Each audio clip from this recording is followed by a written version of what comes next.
Welcome back to Grounded Spirits Podcast, a place where we're exploring the spiritual side of self-expression. I'm your host, Laura Lynn, and today's astrology tidbit is that the moon is in Virgo. And the moon being in Virgo, I feel like this is the time where we need to have extra self-care for ourselves and to just give ourselves more grace. I feel like Virgos are very nitpicky and they're perfectionists and they're overthinkers. And I'm saying all the negative stuff, I'll get to the positive in a bit. And so by having these in our moon sign, so with our emotions, it's interesting that these first two, I think I'm going to start only on moon signs and then move on to other ones because of last week it was Gemini.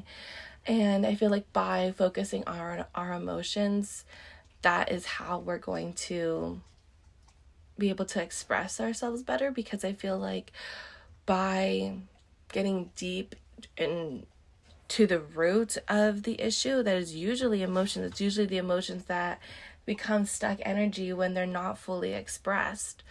That's how we're going to be able to start this quest of self-expression. So, with Virgo, so take care of yourself today. Don't overthink things today. And then, so the good parts about Virgo are that they are very nurturing, that they are like that protector. They balance out that Pisces that wants to allow their intuition to run wild. Virgos are the grounded version of that. So they still have that imaginative thinking. They still have that spirit where they just want to help and protect and serve others. But we just need to bring creativity into that, into ourselves. Don't take care of yourself the way that everybody else, if everybody else says that self-care is taking a bath, but you don't like taking baths, don't take a bath, kind of thing. I came up with this little thing yesterday, so I wanted to share it.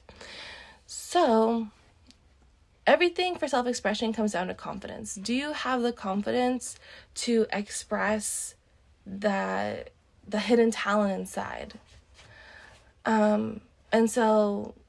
And I feel like everybody wants to be confident. Everybody wants to be able to feel comfortable in their own skin and to be able to express themselves fully. I feel like that's just a human need. So here's my thing. To be confident, all you need is to be sure of yourself. To be sure of yourself, you have to get to know yourself. And then to get to know yourself, you need to stop forcing yourself to do things that you don't want to do. So I'm going to say that again. So we're trying to be confident. So all you need to do to be confident is to be yourself, to be sure of yourself. So no matter what anybody else says, you know that you're doing the right thing for you. And I feel like that's the biggest thing with Virgo moons, or Virgos in general, but specifically today with the Virgo moon. I feel like sometimes we get too stuck in our head, that Virgo self, that wants to be perfectionist, that wants to be viewed in a certain way. And we have to kick that out and be so sure of ourselves, be so sure of how to take care of ourselves, of how to express ourselves, be so sure of that and be so grounded in that it doesn't matter what anybody else says, because we know that it's the right thing. So how do we do this? How can we become so sure of ourselves? By getting to know yourself. The more that you know yourself, the more confidence that you're going to have, because you're going no matter what somebody says, it's kind of the whole thing. Okay, here we go. For an example, my whole life I've been told I was smart. So I never doubted whether I was smart or not. I knew that I was smart. And by having that belief my whole life, I'm on my way to getting a PhD. Because I've always had that validation and I believed it fully 100% myself. And so I was so sure that even when I went to get my PhD and my parents didn't agree with it and they were like, what are you doing with your life? I didn't care because I was so sure that this was the right thing for me. So it was like having that confidence to step away from expectations and being a people pleaser and all those things because I was sure, so because I knew myself. I had been building up like the mind part of me, quote unquote, for such a long time that part became my ego. And it was strong in that, but it had no roots. It was a big, strong tree, and everybody was like, wow, it's a big, strong tree, but it had no roots. So the tree literally had to like tumble, and then I was just focusing on my roots. And that's like where this whole like grounded spirits thing came in. And what's funny is that by focusing on my roots, it was that I was focusing on my spirituality and diving deep into myself, finding out who I am. That's how I was able to build the roots, and which was what made me grounded. And now, barely now, did I finally like pop my head, or maybe it hasn't even happened yet. Maybe I'm on the way. I'm almost there. Like I'm at the top of like this, like the dirt. Like I'm already like this beautiful leaf. If you're a gardener, you know what I'm talking about. They are already like fully formed, like cute little plants, and there's still like a little layer of like dirt on them. And sometimes I like brush it away because like it wants to come out. But sometimes but if I didn't touch it, it was still like, it's still gonna grow and it's still gonna like push that dirt out of the way. And so I feel like that's like where I'm at right now, where I know exactly who I am. Well, I'm getting there, and I'm ready to like share it with the world, and I'm ready to share that confidence. And I did a interview for my book Monterey. It's on my Instagram at It's Laura Lynn, if you want to go check it out. But in it, I use the word confidence so much. Like I didn't have the confidence to put my story out there before, but now I am, and now here it is. And it's wild like what the subconscious does, because this is gonna sound like bragging, but I don't mean it that way. That in my PhD program, I never reread a single paper I ever wrote. I would just write it and turn it in, and I knew that it was 100% perfect, and I got straight A's in school. So tell me why. And like I am a Nazi, what's it called? A grammar Nazi, where I like want to make sure like my grammar is perfect. Like I am one of those people. So tell me why when I wrote my book, I subconsciously had loads of errors in it. Loads. And I was so embarrassed when one of the first people that read the book, a close friend, told me, and I'm so glad that she did. You know, imagine if it had gone out for everybody to read it like that. I'd have been so, but I was so embarrassed that like she told me, you know. But it was such a good thing, because the thing is that I was blocking that my energy was blocking, because I was confident, more confident than before, but I wasn't super confident to put out my book. And so there were loads of errors. And now being able to come back in and like read through it and like fix everything, because that's the wild thing too. Like this is the first time that I actually like quote unquote edited it.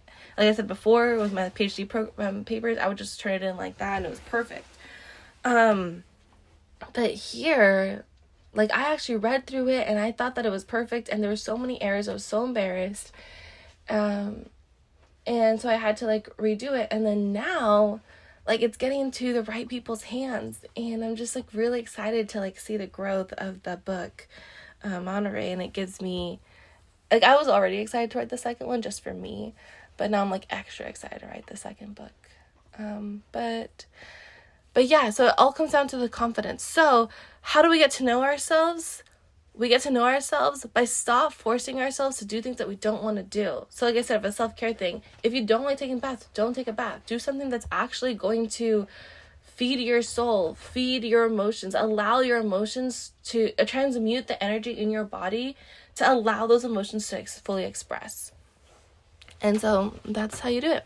And now here I am 10 minutes in, and I haven't even introduced our guest for today. So let me get into that. So, our guest for today, this is like such a good conversation. I talked about it a little at the end of last week's, but I'm telling you, this conversation, I would have loved to talk to him for more hours. Like, we were just like on the same vibe. It was so incredible, amazing. So, let me introduce you to Michaell Magrutsche. Michaell is a Austrian Californian multidisciplinary artist, creative awareness educator, speaker, and author. He is neurodivergent and works on raising the awareness of our limitless human potential and comprehending wisdom. He is so incredible. We talk about, it's so cool because something that I had been like struggling with, I talked about a couple weeks ago, was about, or I think it was last week actually, about the whole masculine and feminine like vibe and how they balance and everything. And so in this conversation, we get so deep in the systems aspect, and we talk about like how we need, instead of like trying to fit in a mold and fit ourselves in a box and like squish ourselves in, what if we were able to create a box? So there's still structure. We need that structure. The masculine energy holds the space. So what if we were able to like create our own structure, kind of like a mosaic where each piece is slightly different but the same? But by creating our own structure, that is how we're able to go so deep. We can have that depth. We don't need that breadth. I mean, like we still do to be able to house everything, but it's about getting deep. And that is where we, like I was saying earlier, that's where we find our confidence. That's where we find our self-expression. So now, without further ado, let's bring Michaell on. Had this great conversation. Like I said, I can't say how amazing it is enough. So yeah, after the break, come listen to me and Michaell talk about systems and creativity and breaking the mold.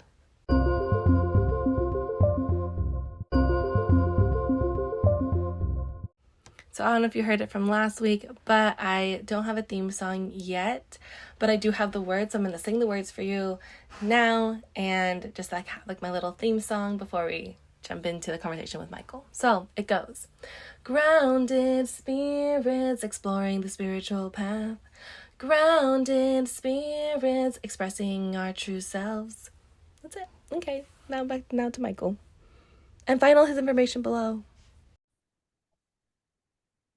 Welcome, Michaell. Thank you so much for being here. Hi, Laura. Good to see you. So what's new? Yeah, I'm so happy that you're here on the podcast, and I just really want to dive in and like pick at your brain and just really understand like your perspective, because just reading your bio, it completely opened up my eyes, and I'm just really excited to get to talk to you. Okay. So let's begin with your journey in becoming an artist. Okay, so I was born in Austria, in Vienna, and I live now in Southern California, and where I was a little sick child, and when I was about 7, I went to school, and then I found out the second big hit that I was dyslexic. I couldn't regurgitate. I understood what we're talking about. So, for example, history I really understood and everything, but I couldn't do dates. When I read, I was switching. I was stuttering, as I do right now, because I'm still neurodiverse. But I was flipping letters, and I was completely hitting the wall. Like literally, I couldn't, And the only thing that got me to art was when I looked at 30 and I looked at I realized that I wasn't, I try as adolescents, you know how it is. You live one day by another to just survive and fit in. And when you can't fit in, that's a problem, when you can't fit it from, neurodiversity, race, gender, with all these system separated issues. We are gender, we are different, we are race, we're different, but really we're all humans. In nature, when you look at nature, a zebra doesn't care if you're this zebra or that zebra, or a giraffe is different than it's when nature creates you, or when you are created in nature, your creation is the proof that you are worthy. Because nature doesn't make mistakes. It's not like systems make mistakes or humans make mistakes, but you exist as a species or a living being in nature, and you're automatically worthy because the existence is your proof. Otherwise, you wouldn't be here. So, and that's what I'm so sorry that there's telemarketer calling me, and I'm just turning off my phone. So that's basically what's how it got me to art. When I was 30, I looked at all the things and I said, oh my God, I sold tapes out of my trunk, was a DJ, created fashion shows, was in advertising, everything was creative. So this was a pivotal point because I was not famous. I was not, I wasn't like what you say, okay, I wasn't an influencer today. I wasn't an influencer. I mean, I was always a leader because I have a personality, but I had to find my personality because I couldn't system navigate. So, and when with 30, bring it back to your question, when I was 30 and I found out, oh, wow, I actually am an artist. I don't need somebody to tell me I'm an artist. So usually what happens, and this is really interesting, when society says you're an artist, then you're an artist. When your society says you're not an artist, you're not an artist. And it's actually an image thing. Everybody is an artist. You just, when you train that muscle, like everybody can run if you are healthy. You can run or can walk or you can sit. So art is kind of an inert superpower, which you have experienced, even though you don't find yourself as an artist, by creating your brand, your podcast, how you dress, how you feel well when you design your room. It's just we all do it all the time, so we are not conscious that we do it all the time. We're always making creative decisions. No, I want even if you place your food on the table, you said, no, this goes here and this goes here. So you make always creative decisions.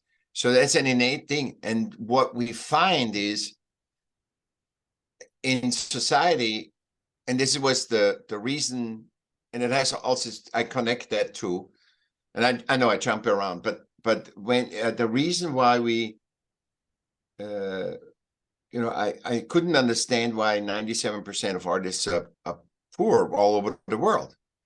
I said, it's the highest form of creativity, right? It's not just an iPhone or a sneaker. It's just creating for creation's sake, whatever comes in. And I found out because there's two things there's two parts about art. The art world as you and I know it, that's why you say I'm not an artist, but you are an artist.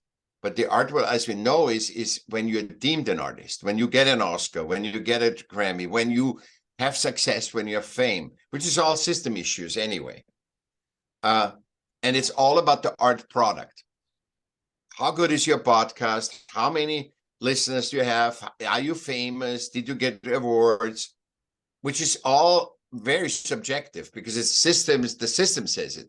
I mean, you can have 20 listeners that always listen to your podcasts and love you, and you have a rapport and you are fulfilled every time you do a show. Or you can say, I still don't have 10,000 listeners. I need 1 million listeners. And you think, so do you see the difference? So one is about the product in the system, and one is the fulfillment that podcasting give you, that anticipation that you wanted to talk to me. You read my bio, the anticipation that you have. And fulfillment is that feeling that's in the human realm. Success is the feeling that's in the system realm. You hit the quarter, you surpass the quarter, you hit the goal, and then you have to start again, because when you have done the goal, fulfillment is a continuous building of self-esteem. like you were fulfilled creating that podcast, make it work, right? It fulfills you. You can't take it away. A success you can take away. You're an Oscar winner today, and tomorrow nobody wants you. So I wanted to show that. I say, people say, what would you say is your last word? Let's start that with that. And I say, or yesterday I had a great question. I said, what would you tell your 30-year-old? And we are still at 30. I would tell him, understand, only compartmentalize what is system relevant and what is human and nature relevant. If you do that, your life gets 70% better. Just compartmentalizing. Make yourself, why I'm upset now? Oh, because it's about, doing this, that, buying groceries, doing whatever, going out with the boyfriend. But the human thing is, you cut yourself. That's something you need to worry about. But you don't need to, your child sick. That's something you need to worry about. Not, and I wouldn't worry about it, but I said you need to tend to it. You don't tend to it. Hey, I'm late to work. I need to be there at time. Obviously, you want to be there at time, but it's irrelevant compared to that your child is sick. And some people let that child being sick going to work because they can't afford it. So they're so in that system, they have to pay for the child. And said, if I don't go to child, that's what the whole world is, because we cannot separate. This is a human created thing. Systems, the religions, the companies, the states, the governments, it's all systems. And this is life. This is my family. I'm not saying family is the greatest, but I'm saying that's a human issue you have to handle, and yourself, obviously. So when I was 30, then I found that. I don't need anybody to tell me I'm an artist, because my survival was dependent on art. I wouldn't have survived without art till 30. And when I say that, all the people that are not neurodiverse say, me too. If I wouldn't have that song, that movie, that whatever, I would have killed myself. I would have done that. I couldn't. It gave me hope. Hope, I would say, is even the wrong thing, because even people say it gave me hope. I said, hope is, it just aligned you and made yourself, you're okay as a human. When an artist, suffers through things in a scene, you relate to that human being. And that's why it's so important. The arts are so important. I mean, they help us, and they can't be tainted very much. I mean, systems try to taint them, only LBGTA or whatever. I can't even say it because of the art, or woman art, or man art. That is already separating again. It's human art. Whatever it is, it is. Yeah. Yeah, exactly. So it's funny that you bring up being 30, because I'm 30 years old. Yeah. And I'm in that same thing about like trying to find like the balance between the structure, because I realize that we do need structure, but I Absolutely. also want to have fun and like be creative and allow my creativity to go wherever it needs to go. So how have you been able to balance that? The structure you need to do, because it's and this is why 97% of artists are poor, because I first thought, when I wrote that book, the Smart of Art book, when I wrote that book, I was thinking, oh, it's the systems. It's not the systems, because on the other side of the system is a mother with 5 kids too, that gets you the tax, let's say the new tax law. And on this side of the thing, where a mother is with 5 kids, she wants to submit as get a good tax attorney to circumvent the thing. But both humans waste their time in defining and navigating around taxes. Do you see that? So your life juice, that fun that you want to have, creating things or whatever, is all put into systems. And when you can see that, and I'm so glad that you're 30. I'm glad you're 30 and not like 60 like me. But what happens is, when you see that, it's like a garden. And this helps perhaps your listeners to understand. Let's say you and I say, okay, Laura, let's do a garden. we can tend to this garden. We get it for free. We can tend to this garden. And they said, okay, we don't even need to make a schedule. You go when you go, I go when, and if we meet, we work together and do something. Now, we say we are so happy being in that garden. Our family want to come. They want to come. All of a sudden, I have 500 people, you have 500 people on your side. Tending to the garden is the system that you have created with scheduling, calendar, rules, regulations. You can't throw paper away. You have to do this. It takes the juice out of tending to a garden. And that's what we lose. So it's all about the systems, how, to get a half an hour in the garden or 10 minutes or whatever. So we wouldn't have any constriction on time and whatever. But we still need it when a lot of people, like you say, the structure you need it. But when you can compartmentalize, is that structure still worth going through that for the experience, not for the end? Because, see, this is how the system sells you. You got to do this to get the Oscar, to get the Olympic medal. But then when you get the Olympic medal or the Oscar, you drop down in a deep depression because all of a sudden you have no purpose. Because if that was your purpose, to get the Oscar, to get the medal, to get the job, to get the promotion, to get whatever, it destroys you, because life, human, is fluid. It is not a target. Nature constantly adapts and to be in the moment. It's constantly adapting and adjusting, and it doesn't have a crisis. It doesn't have it always is abundant because it always adjusts. Because everything is aligned when you are in the moment. When I'm like right now, I'm milking that moment with you, and you are wonderful, and I would say, oh, but Laura doesn't say anything. I could look at that, and I say, but Laura is the canvas where I can paint. And without the canvas, there's no painting. If you don't give me the canvas and your person, your soul, if your soul isn't here, I can't get anything. Meaning, when you listen, I say something, because everybody asks me where I'm from, those things are the same. But every conversation, and I had 150 in the last year, all over the world, is different, is unique. It's wonderful.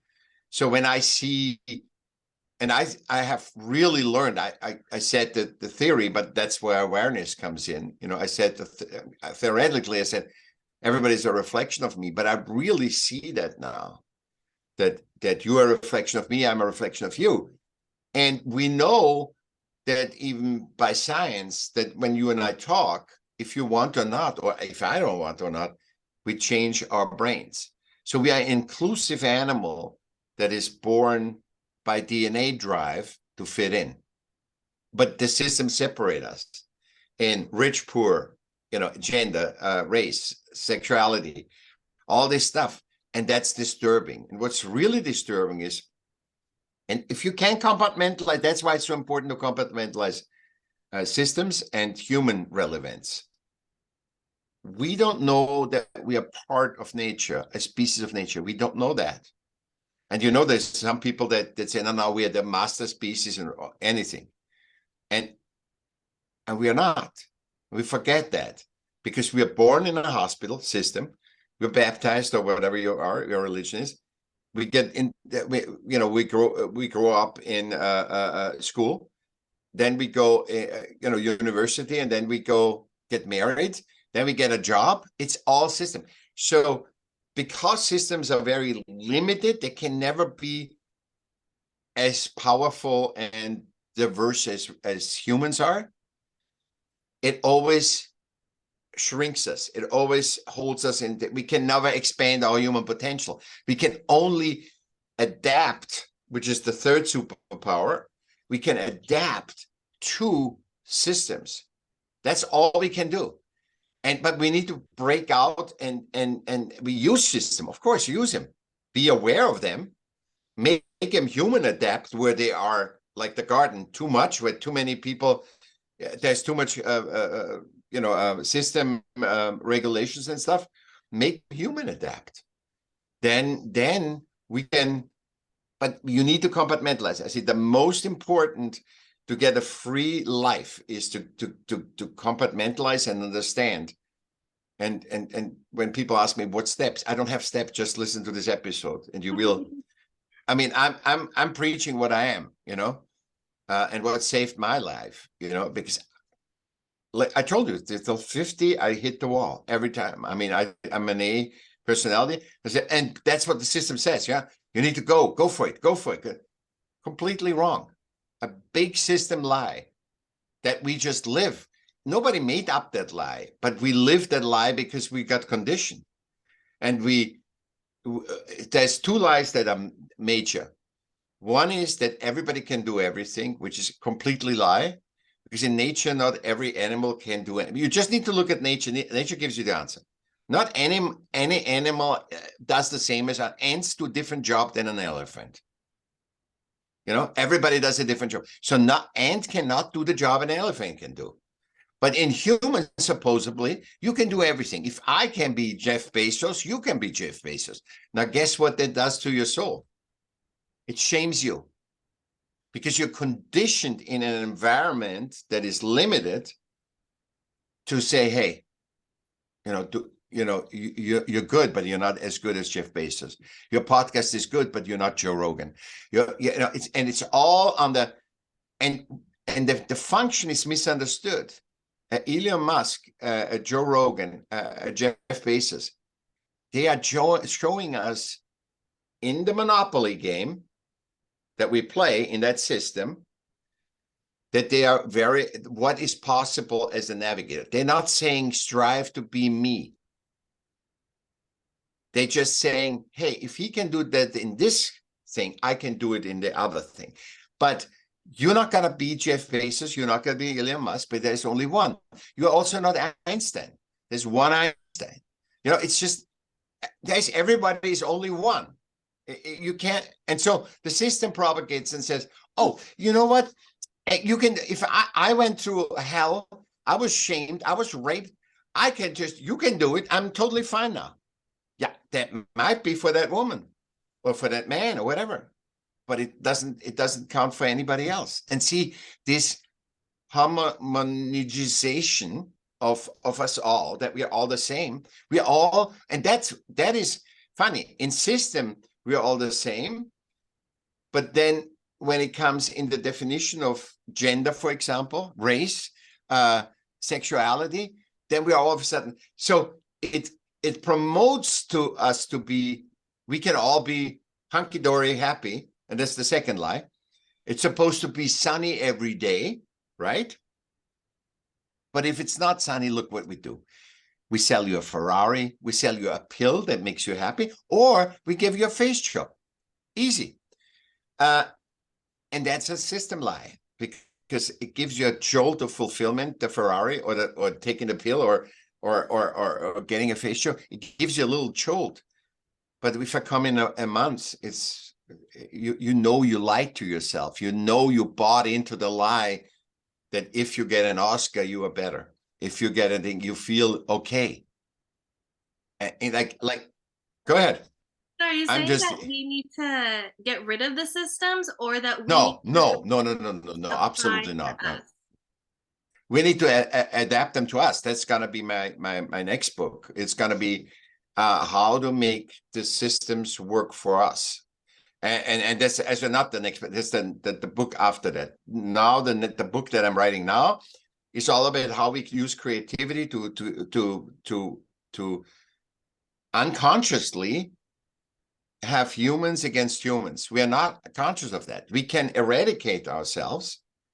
And what I told you about the taxes, the one creates the super system, the hacker, computer hacker, we think better system. So we can do that. We have already, how many civilizations have eradicated themselves? We know we can eradicate ourselves. I mean, the Mayans and all these unbelievable cultures, just guess what the nature does? Just grows over it. It keeps going on. There were dinosaurs once. Nature keeps going on and adapting. And to think that we are better than nature is the lie that we bought in, that we told each other.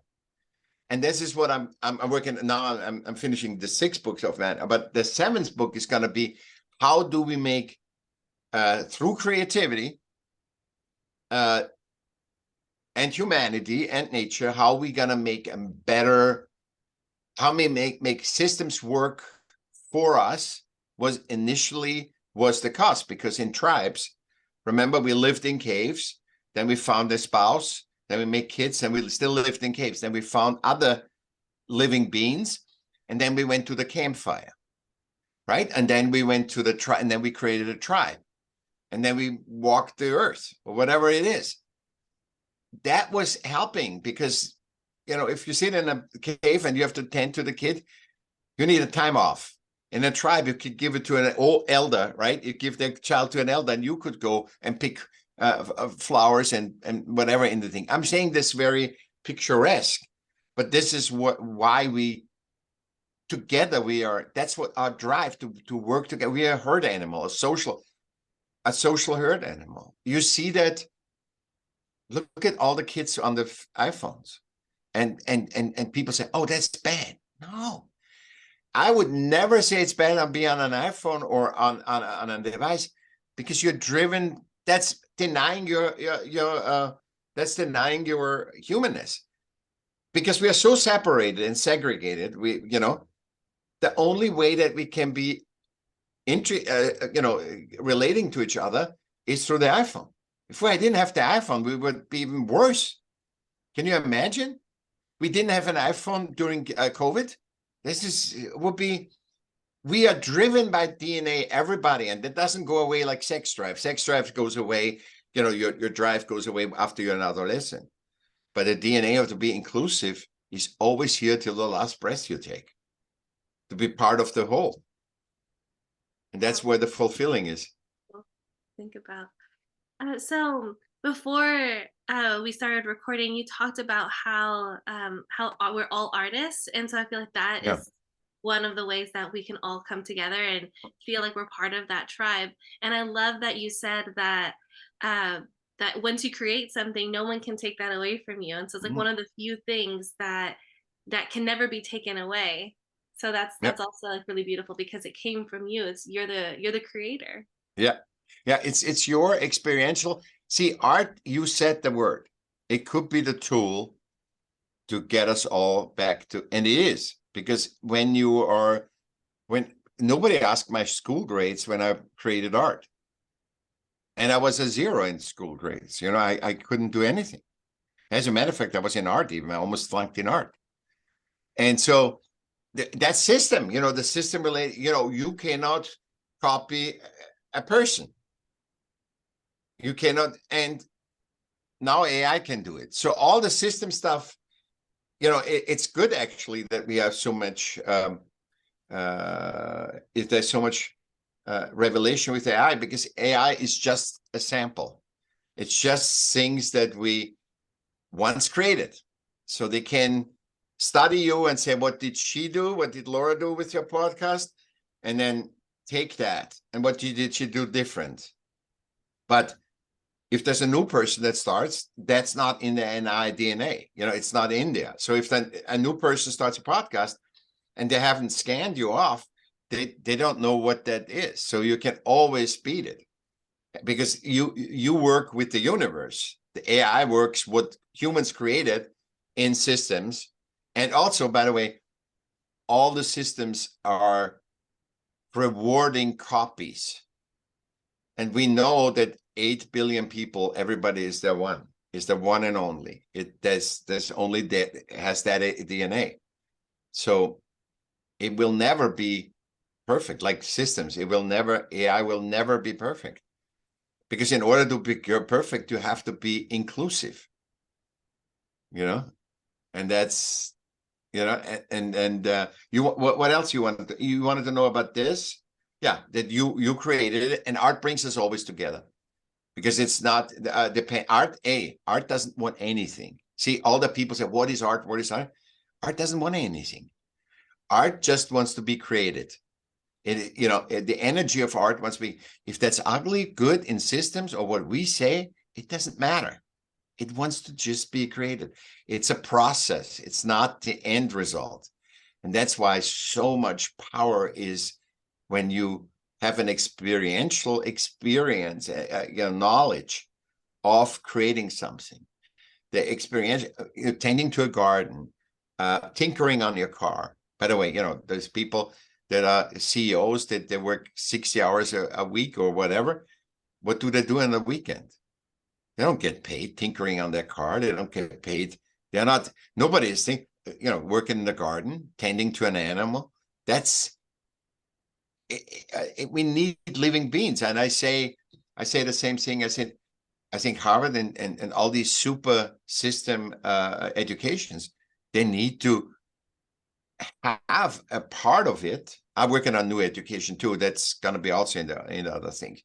So needs to be tending to a living being, meaning to an animal, because you can't tend to unless you have a kid, but tending to a living being, because you can't learn that in writing. It's like you can read everything about love and about when you don't experience love, all the libraries of love of this earth don't help you a thing, because language is a system itself. And then in a system as definition of what love is, that's why you can't learn what art is. That's why the art before me and Rick Rubin, nobody has really go into the direction of art creation is the power, not the result. The result is secondary. Oh, that's an interesting way to think about it too. Yeah. So with that, I wanted to get into awareness and how your awareness plays a role in the creation or also with the systems, like just getting into that. Okay. So if I tell you that it's the same thing with love, like with love. It's, if I say, okay, Laura, when you touch something hot, you're going to burn yourself. You have never burned yourself. You don't know that you could. I said, when you touch something hot, you can burn yourself. And that really hurts. It takes days to, even a little burn, it takes days to heal up and stuff. And you have never experienced that. Those are just words. That's nothing. But when I say now your awareness, even talking to, it's like the awareness of biting in a lemon. I say, it's really sour when you bite in a lemon and your whole system. When I say that, the awareness and our relating, but we cannot relate when you haven't bitten in a lemon or haven't burnt yourself. Do you understand? I mean, that's just words. It's like saying to a woman that has no child, says you have to be a mother to know what that is to bear a child. That's why men cannot tell woman or anybody how it is to be a child, because no man has given birth to a child. See, alone from that, you can resolve it. The awareness just saying, you have not experienced that. So how can you dictate anything? If women say you shouldn't have I'm just saying, I'm not going political on you, but I'm saying if women say, oh, we don't want abortion, it's not the right thing. That's up to them. Or, but we say things because we think we know out of a mind construct. The CEO knows supposedly how the shoemaker on the bottom soles the shoes. And if he doesn't sole them right, he's just exchanging them, right? But he has no idea about that. It's not that it's mean or anything. He's not mean. The CEO doesn't want to be mean. He has no experiential experience of knowledge what it is to do shoes 24/7 on the bottom floor. See, in art, now I show you I'm going in a good direction here. In art, you can be the lead. You and I could be the lead in an opera. And if the light, if all the help, the stage, nothing works. the whole thing collapses. This doesn't happen in systems. In system doesn't happen when you're just exchanging people. You're just until you have the right people, or you cut down people, or you start a new company. There's always a way out. You create a new system. I can't do this. Okay, let's use this system to help the bigger system. So you can't compartmentalize humans with things. Humans are not things. It is and art creation teaches you that, not the product. The product is just a product. The product is actually, let me put that in here because I want people to just re-listen to this, and that's all you have to do. And just think about your own. Those are just seeds, and you plug in their own. You have a conversation with your non-physical, right? You have an inspiration that comes from your non-physical or from a dream, and it says, Laura, make a podcast, right? So you have that inspiration, and then you do it, and then you have conversation back and forth till you actually physically turn on the spot and say, okay, Michaell, come on.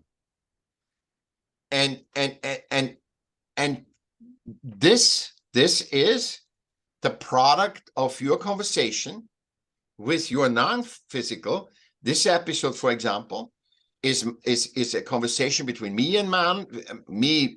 I just come on here. It's your podcast, but it's your result is because you were doing the pre-work of whatever it is.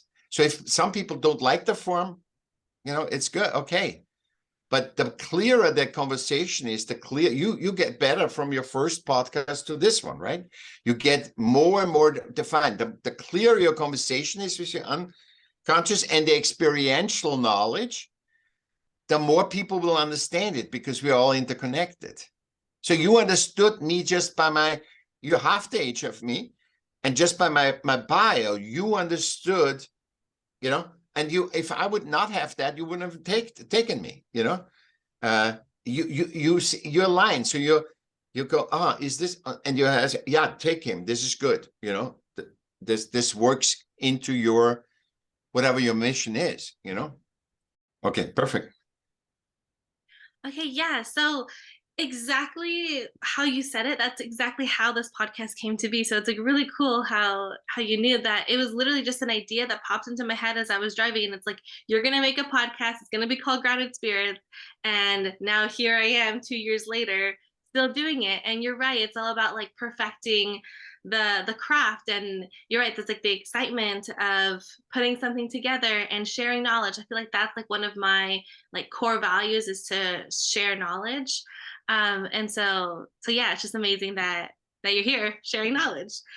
Yeah. So I wanted to play a game, if that's okay with you. Okay, go ahead. Yeah, absolutely. So for this game, I'm going to say a word, and then you just say the first thing that pops into your mind. Okay. So it could be one word or a sentence or however you want. So the first word is imagination. Okay, this is my neurodiversity. You want a reaction, or you want another word, or I need to understand the rules of the game. It's anything that comes to mind. So it could be a word, or it could be. You know how that is with me. You say one word, and I talk an hour about it. No, that's okay. And then we'll go to. Okay. So imagination.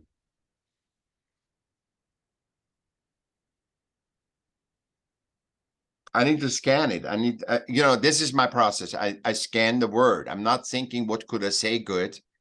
I'm just scan and see if something comes in.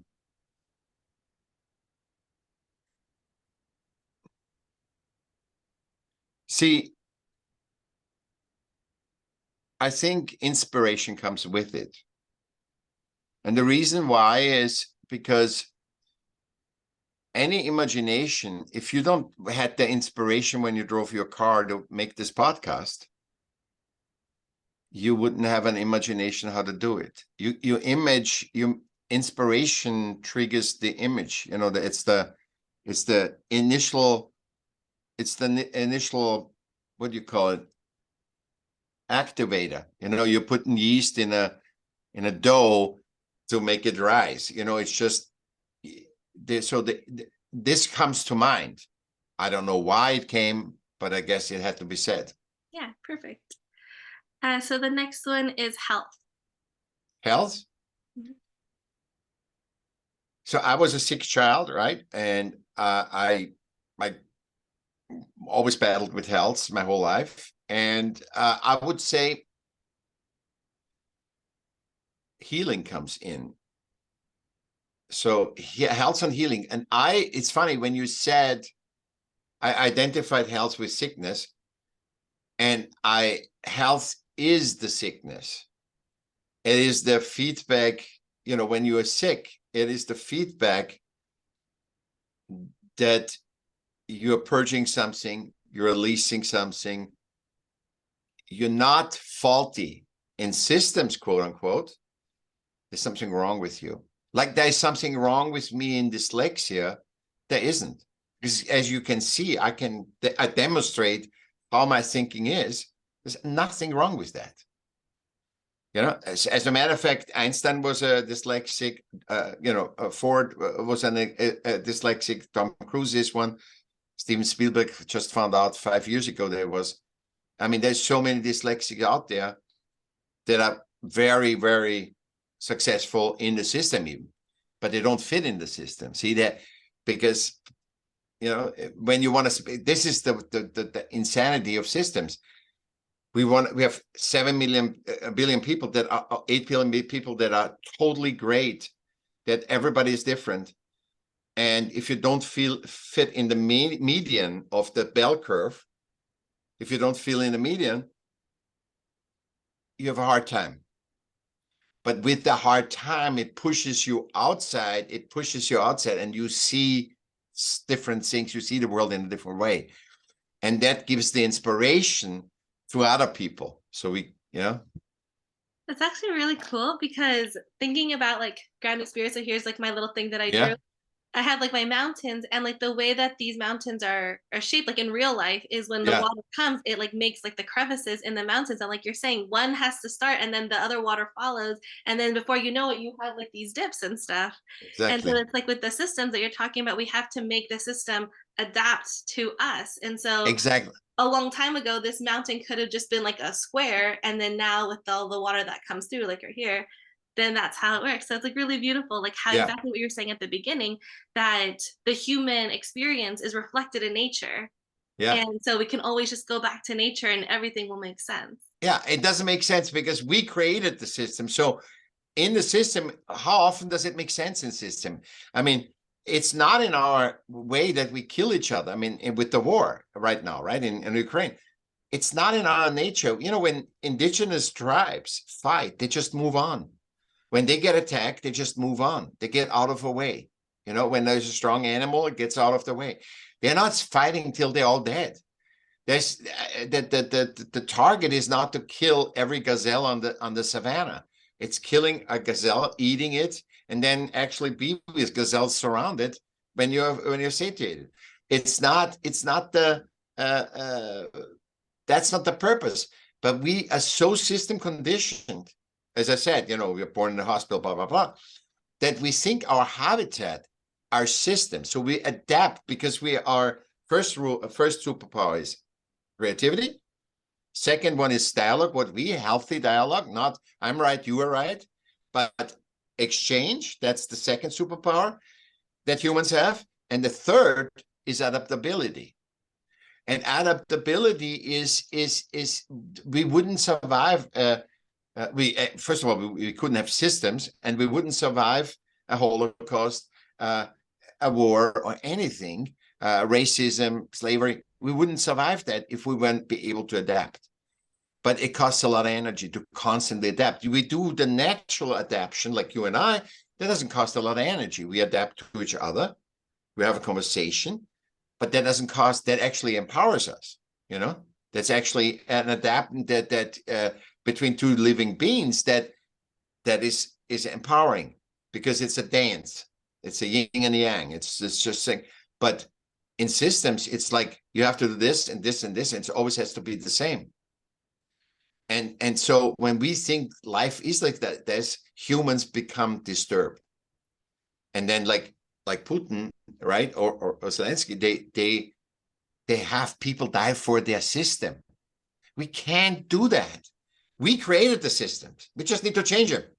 We don't have to die for them. And this is what purges now, I think, in the earth and our consciousness. This, we become now aware of this.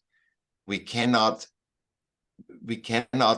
submit to a doll. If you create a doll and you ask her, hey, what is the right partner for me? This one or that? What should I do? Should I invest in this? A doll cannot tell you that. You got to get your feelings. You got to go your information. You have to think about it, feel about it, learn experiential thing, wisdom.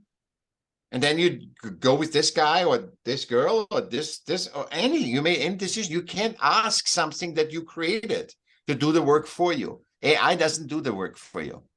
It does make certain tasks easier. We have a dishwasher now. We don't have to wash the dishes. But it makes tasks easier, but more than that, it shouldn't do, you know? Interesting. So would you say that the AI or like the dishwasher or anything like that, like that's like helping us make the system work for us in a way? Exactly. Yeah, exactly. I mean, you have you have you know, the whole you know, for example, for me, I use computers. I'm not a computer super savvy person. But I use computers, for example, to read articles, to write my books, because I'm dysgraphic, so I couldn't read my writing. I use a voice recorder when I go for a walk. I use a voice recorder that whatever comes in, and I want to take a note to voice record it. So I'm using technology to make my life more efficient, to create more human potential. See, that's what the target should be, not to keep growing systems and make them more rich everything. There's no fulfillment. There's no human growth in it. Also, the financial systems work on constant lack, because if, like I said, if you hit the first quarter, you have to start from the beginning. And that affects us human. If we are in that in the monopoly system, it affects us because it's constantly sucking us dry. And I need a better tax system, and I need a better tax man to circumvent it. And we're all losing money, you know, getting around taxes. What the hell is this, you know? So we are lost because we cannot compartmentalize what is our habitat, nature, like you said it so nice with your logo, nature and humanity. And we don't see the difference. We see that these are limited, and one thing we can change, and one we can't. We can't change nature. We have no, that we have to save the planet. You think the nature cares? I mean, the nature obviously cares. It's a living thing, but the nature is just adapting. Okay, it's like something when you have an emotion you need to handle. So we become nothing more than an emotion that needs to, where the nature has to love itself more, you know, or whatever. And what we don't understand, and this is awareness, we don't understand, we cannot save nature. What we need to be aware of is that we have a conversation or interaction or being in harmony with nature, so we preserve our habitat, that our ancestors, our future kids can also experience this earth, this physicalness, right? I mean, this is, what are we doing? We don't have to say, but show us how much how much we are disturbed from conditioning, system conditioning, that we think literally we killed nature and we have to save nature. No, we killed the habitat, our habitat. But you know, the dinosaurs also, if you're not aligning and you die out, a species, we're just another species that nature keeps. And if you don't have that humble, it's not humble, it's a fucking truth. It's not humble, you know. It's a fact.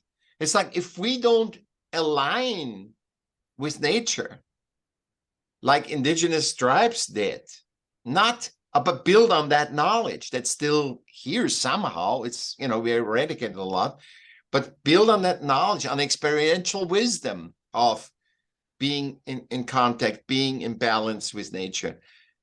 Then we wouldn't even destroy nature. We destroy nature because we think the system is real. That's reality, but it's not.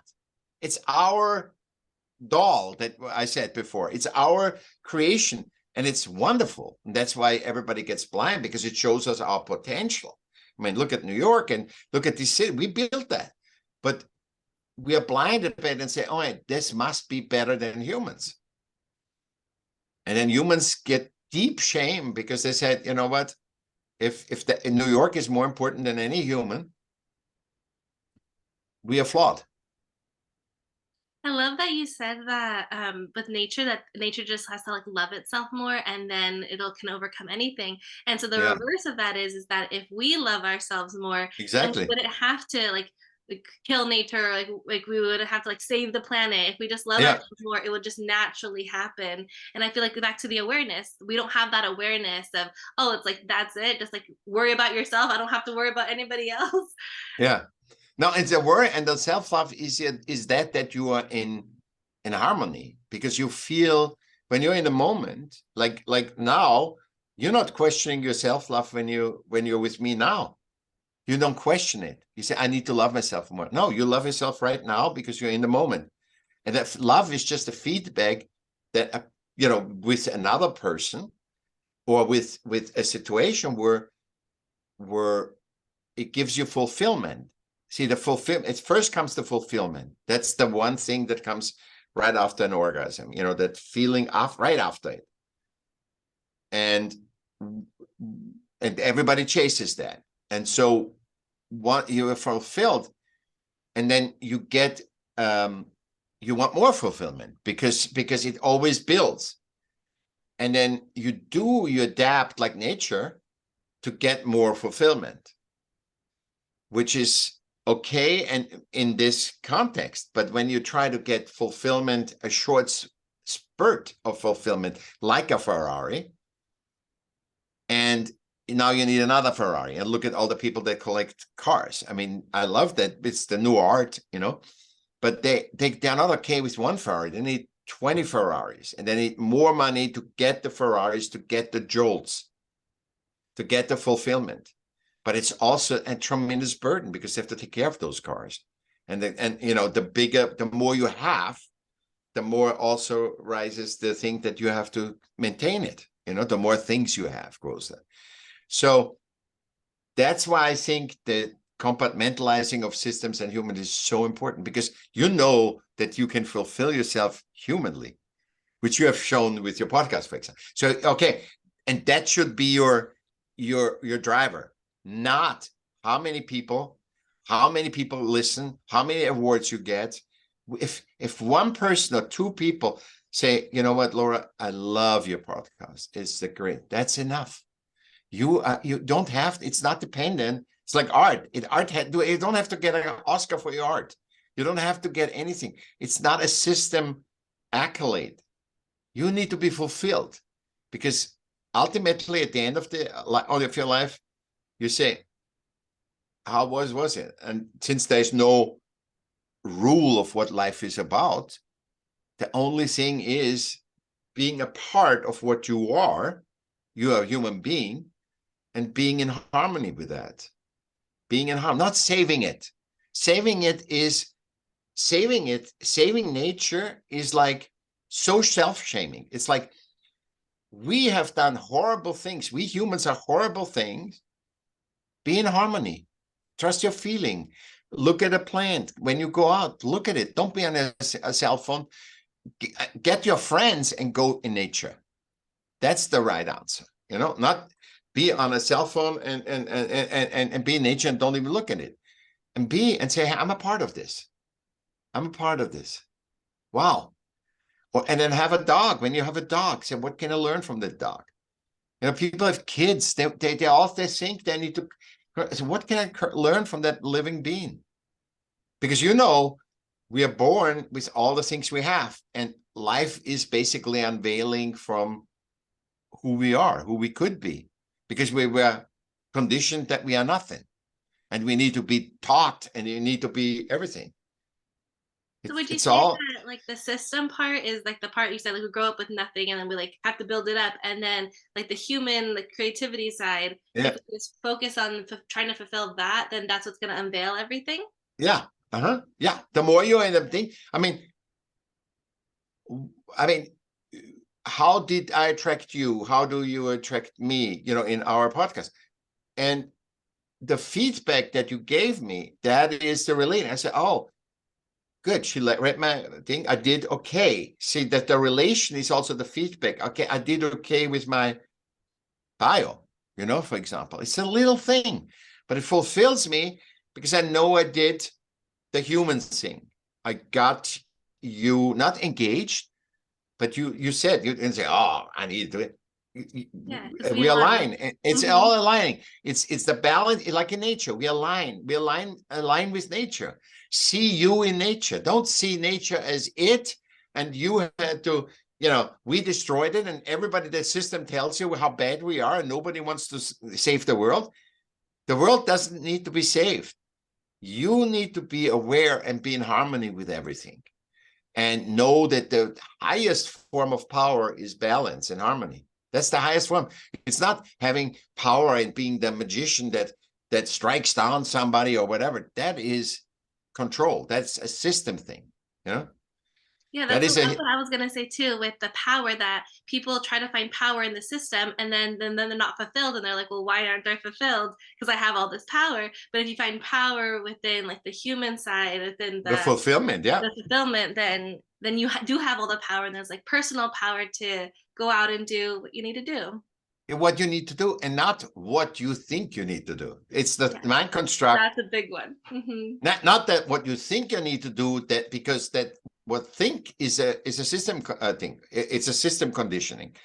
So what and also see yourself and say, you know, they did it like this, I don't have to do it like that. I don't, you know, if fulfillment gets me to play with flowers outside, if I go outside and play with flowers and I'm fulfilled, do you think really if you're truly fulfilled, do you, after a union, you know, after your feedback, you know, after orgasm, which is the feedback, your fulfillment is a feedback. You're aligned with nature. You had a union, right? And that union is the fulfillment of a union. It doesn't mean you be together or anything. It's just a metaphor for you're aligned. Look, when you're in love, what is when you're in love? There's nothing. You don't care if you don't have to pay your rent. You don't care anything. Everything just disappears.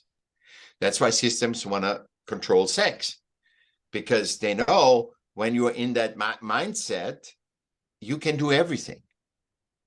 Or you at least think you can do everything. It's no, oh, I'm a horrible person. Oh, because I'm a woman, I'm just worse than men. Or I'm a different race. Oh, I'm worse than men. Oh, I'm dyslexic. I'm just, you know, I'm just the ugly duckling. Bullshit. You know, you are born, and that's the fact that you're worthy. You might not be Monopoly worthy. You might not be the best Monopoly player. That's okay. But since systems come under nature, they're the lowest of the protocol. Humans created them. A species, it's like a beaver creating a dam, you know. But that has probably more worth in the system than our systems, because we are so in the mind constructs. But we are not it. And I'm not saying be humble or anything, but just be rational. Be not rational, be common sense. It's the word is common sense, and be aware.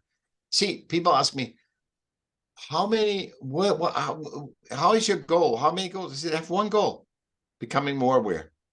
One goal: becoming more aware. That's it. Because when I am aware, what happens when you're aware? You can make a choice. If you don't know you burn yourself on the stove, you will choose a job where it doesn't matter if you burn yourself, you just burn yourself. But you have no idea that really hurts. So you would get a job that pays you a lot, but you burn it. So being unaware of things makes crappy choices. Doesn't align you, doesn't bring you into the balanced feeling, Yeah, so it's like wherever you have your awareness, that's where you put your energy, and then that's how you also become more fulfilled. Yeah, exactly. Yeah. So I had a question about, we talked about love and we talked about like fulfillment and the creativity and everything. So like, how would you see like what are your thoughts on how the two come together? Okay, it's first of all, fulfillment should be your first gauge.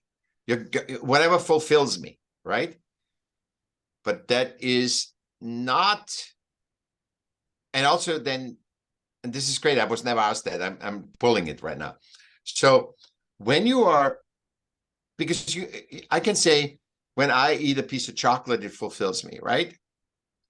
But it is only a short, it's just, then you need the awareness if it's just a system short jolt, because I think a Ferrari would fulfill, let's say, but as I said before, it's not really fulfilling.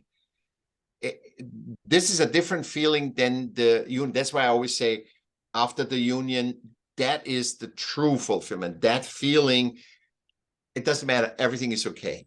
In the 1 minute, 2 minutes after the orgasm, that's the purest feeling of fulfillment, I would say. Chase that. Not that you sleep with everybody. I'm just chase that you have a reference of the feeling. Chase that feeling.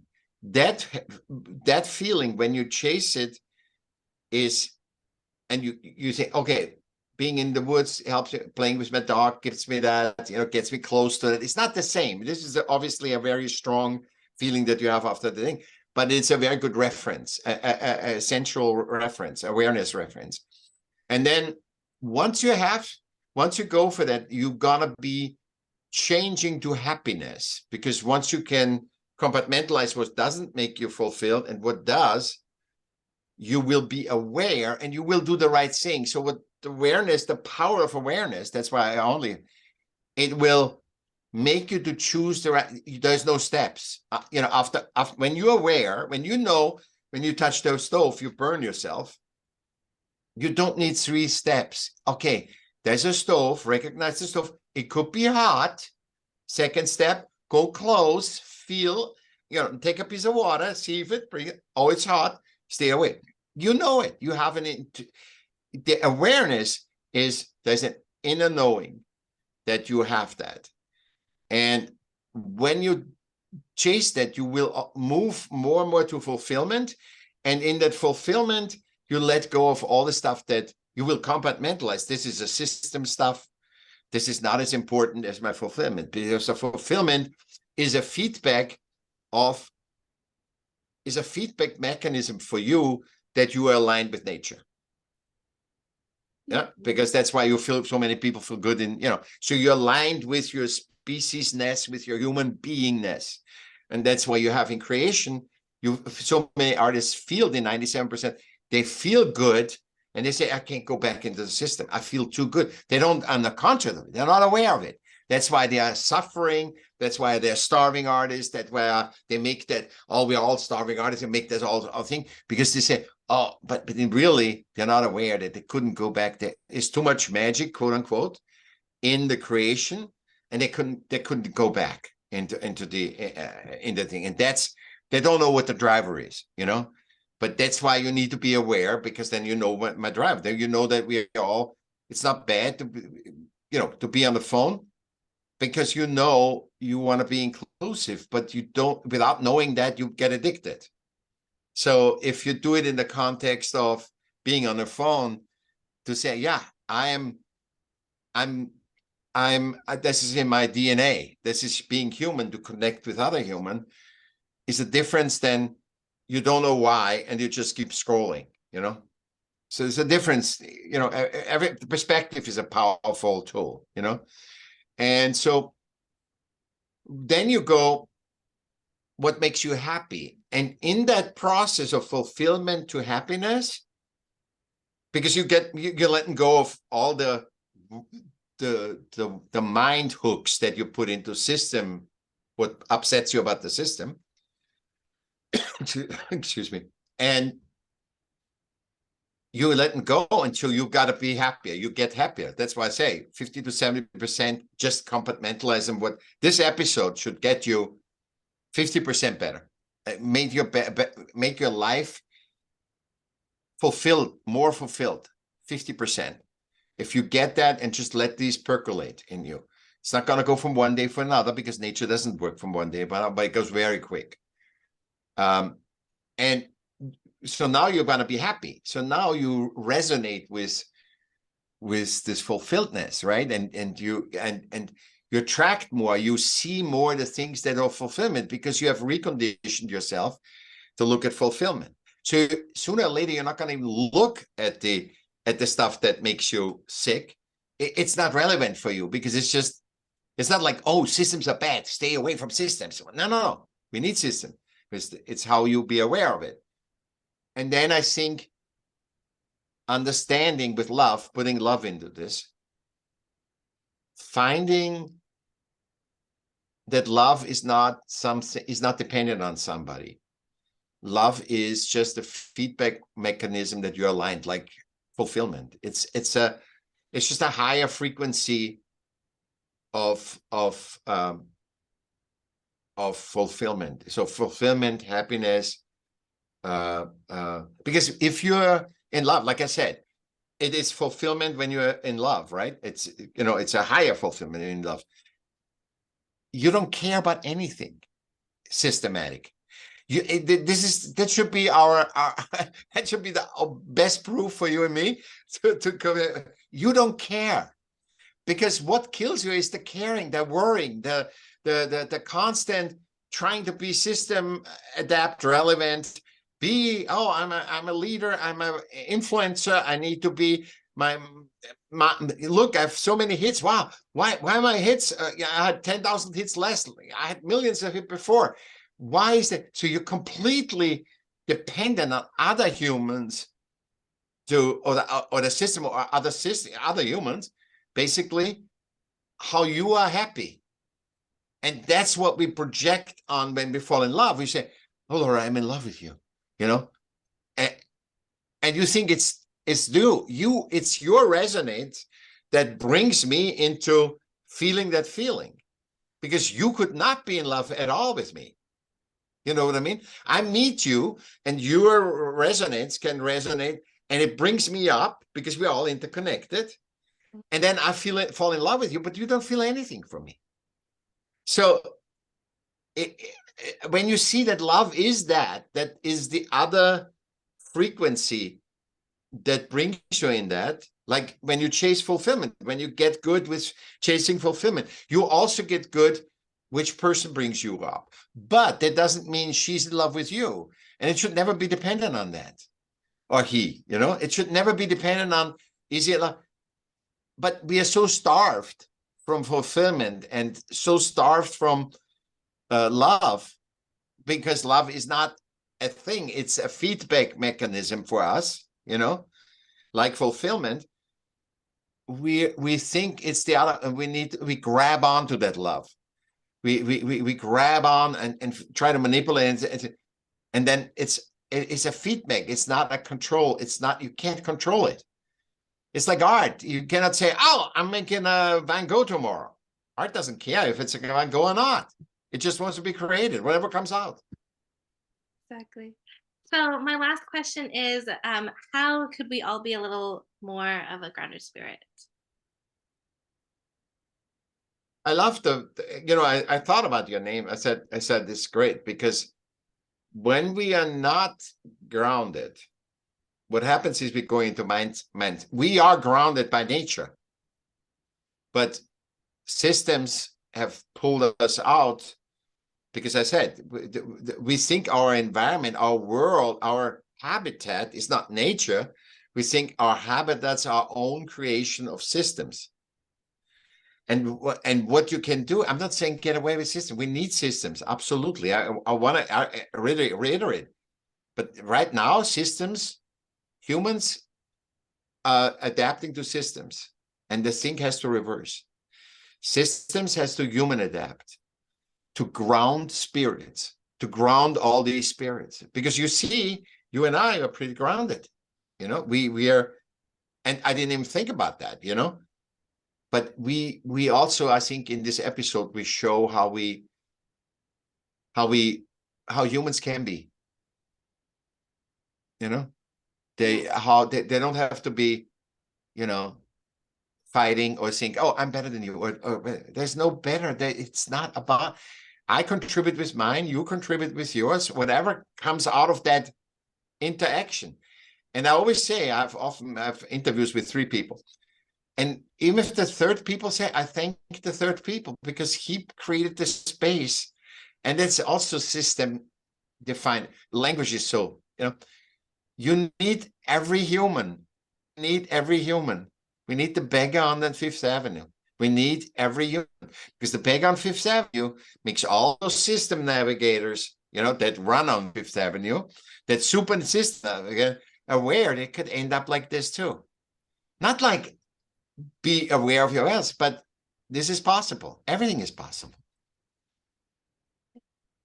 All right. Well, thank you so much for You're welcome, conversation. Like the hour flew by. Yeah. So thank you. Yeah, you gave me so much. Everything that I had been thinking about, I feel like you just like clarified it so much. Yeah. So thank That's you. his So awareness. much. It's we know everything. I didn't teach you anything. I just got aware before you, and I just say that I have not.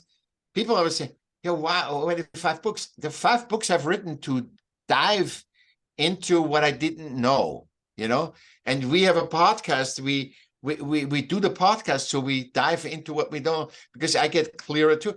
It's not just I enlightened you, you enlightened me. You got to be also saying, and only ego can say, systems can say, oh, you created that. No. My only thing is I'm unveiling, and I'm planting seeds. That's all. And for that, there's in systems, no money, right?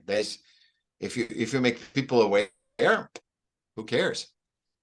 They don't want you to be aware. They want you, it's all based on control, because everybody's afraid we're not worthy.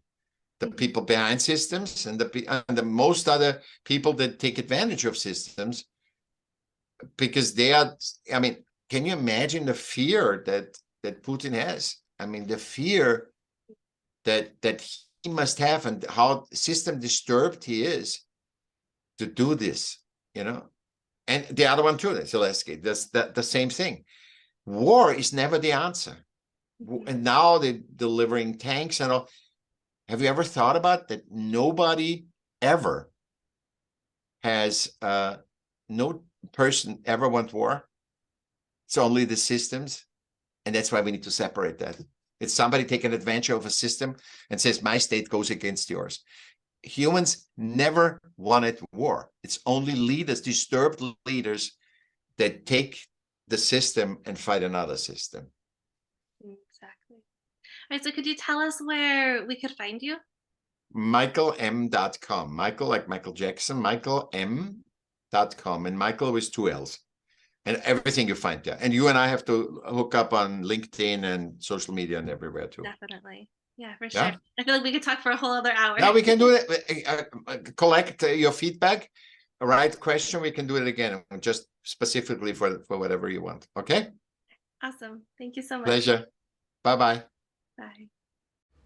And that's it. So thank you so much for listening to this episode. If something that you heard today resonated with you, or you learned something new, please give this podcast a 5-star review wherever it is they're listening to your podcasts. And please connect with me. So find me on Instagram. It's Laura Lynn, or my Grounded Spirits page, just Grounded Spirits on Instagram and TikTok. And yeah, on Grounded Spirits, I'm doing this new thing where every single day I'm putting up a question to help with your self-expression, as well as an affirmation to help with your self-expression. And yeah, so come answer those questions on the comments. If you have a comment about the show, or if you have a question about today's episode, I've already posted Michael's picture up. So go to Instagram and put a little comment in there and say maybe the one thing that you did learn today. That would be awesome. The one thing that you learned, or a question that you may have, or your thoughts about the conversation. That would be wonderful too. So yeah, that's the episode for that. Next week we're gonna have a super trippy, super amazing, oh my gosh, so good, conversation with Emily Violet Rage Jane, and it's so good. We talk about how to get into the highest timeline, and we talk about like literally going through a portal and how to build the new earth and what that actually means. Like, what is the new earth? Because I know you've heard about it, because it's like everywhere, right? Like, oh, like there's going to be a new earth and it's like in the 5th dimension and like all of these things, but what does that actually mean? So Emily, who is a multi-dimensional being, she can access points from all over the universe, and now she's learning how to ground herself to like make all of these ideas, turn them into reality, and like, what does self-expression mean? How does that get tied to all of that? So stay tuned for that for next week. Just some like new things that are going on with me. I am developing a course right now about how to find your passion. How can we, going back to the whole confidence thing that I started this episode with, how, like, instead of meandering through your inner self and trying to find the thing that you want, it's like what everyone says. It's not like you're trying, like in your people, like in my book. Let's go back to my book. In Monterey, Reina is literally trying to go back to her home, and in this place called Monterey, and she's doing whatever it takes to get back there, but there is no path really. She just like comes across these people or these beings that help her along, but there's no like clear set path. And like I said, Reina is me. So instead of doing what I did and trying to find the path and finding random people to help you, like, let me help you. I can be that bridge. You don't have to fall into the pit and get into that like deep dark depression that I did. Like, let me help you. And so that's what this course is about. And I'm completely redoing the website, so that's all gonna be brand new, and it's gonna get ready for, I'm gonna do like a little quiz. It's gonna be so fun for you to learn more about yourself, with your self-expression. It's like so cool being able to like step into my purpose, because now I don't have any doubts. It's going back to the confidence thing. I know, I'm so sure that this is the thing that I have been waiting for. After our call yesterday with Emily, it like really like brought to the forefront with me, because she was talking about like twin flames and stuff. We talked about it a little bit on the episode for next week, but after we talked about it so much more, and like everything that she was saying about like her own twin flame, like that's how I feel with my business. That I feel like I've had so many quote unquote false twins when it comes to my business, and now I feel like everything has a direction. Everything is like really cemented, that like Grounded Spirits really is a place where we're exploring the spiritual side of self-expression, and I can find like everything to my being. Like I said earlier, I am an advocate for hidden talent when it comes to like the very root of everything. So we all have hidden talent. I'm sure there are even more hidden talents that I haven't even explored with myself, you know? So So yeah, it's just like really cool, like how everything is really coming together for me, and I'm excited to like keep you in the loop of my business and how everything's going to unravel, and like where does grounded spirits fit in all of this. I figured everything out. So hopefully in a few weeks I'll be able to sit down and just like share all my secrets, and yeah, so get excited for the course, get excited for the new website, and get excited for next week's episode with Emily Violet Rage Jane as we talk about entering our highest timeline. Thank you so much. Bye.